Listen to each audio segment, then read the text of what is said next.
And moving to Latin America, in El Salvador, over 3,000 children have been locked up in prisons over the past 2 years, with many facing abuse while in custody.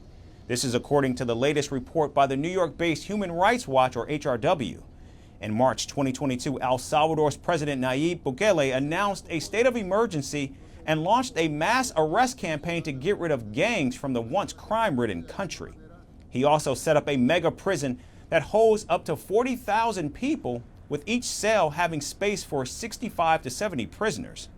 Now the HRW report says that the police arrested more than 3,000 minors in raids, often targeting those from low-income neighborhoods. However, many of the arrested children had no apparent connection to gangs, and they were reportedly targeted based on their socioeconomic background and physical appearance. They said I was only going to be detained for one night. But since we left, the sergeant who detained me started threatening me. They didn't kill me because they had caught me in my house. He said that if I had been detained in the street or at the coconut farm, they would have killed me. He was threatening me. He said, "We'll do everything so this insect rots in there. You'll rot in jail."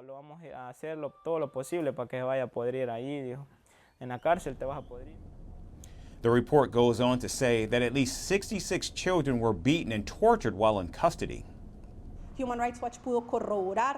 Through our rigorous methodology, Human Rights Watch was able to corroborate at least 66 cases of minors who suffered human rights violations under the state of emergency.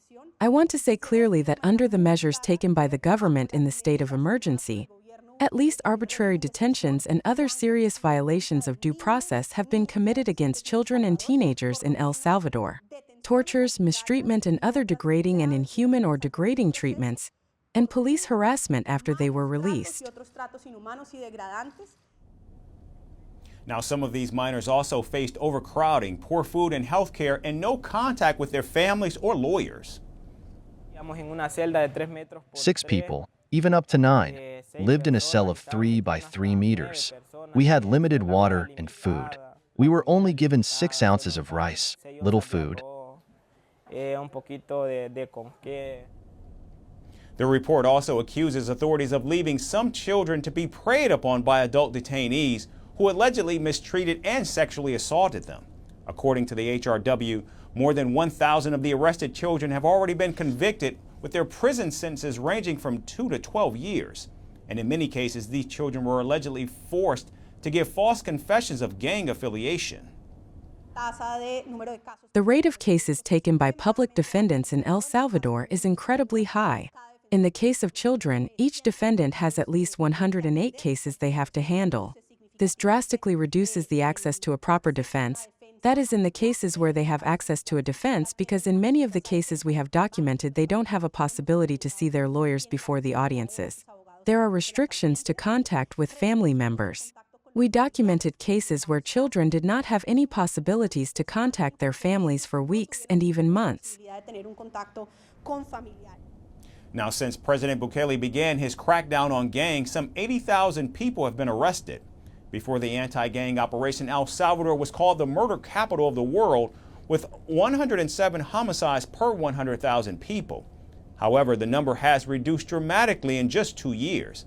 By locking up more than 1% of the population, Bukele has turned El Salvador into one of the safest countries in Latin America, with the homicide rate falling to 2.4 per 100,000 people.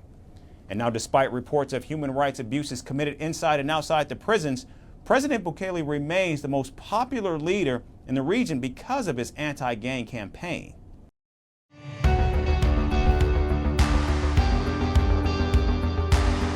Across continents, one powerful news source. Bringing you diverse perspectives on the issues that matter.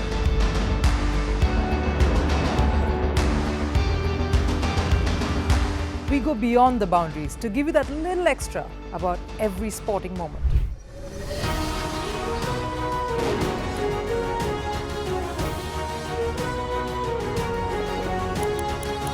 So thank you for making Firstpost 5 million strong. We're counting on your support, and you can trust us to bring you the news unfiltered and unvarnished.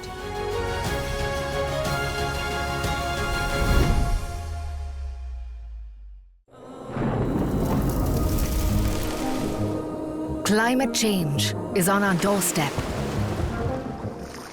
It's time for a revolution to take root. And it starts with 1.4 billion Indians. It starts with one tree for humanity, one tree for Mother Earth, one tree for a future. Project One Tree, a News 18 network initiative.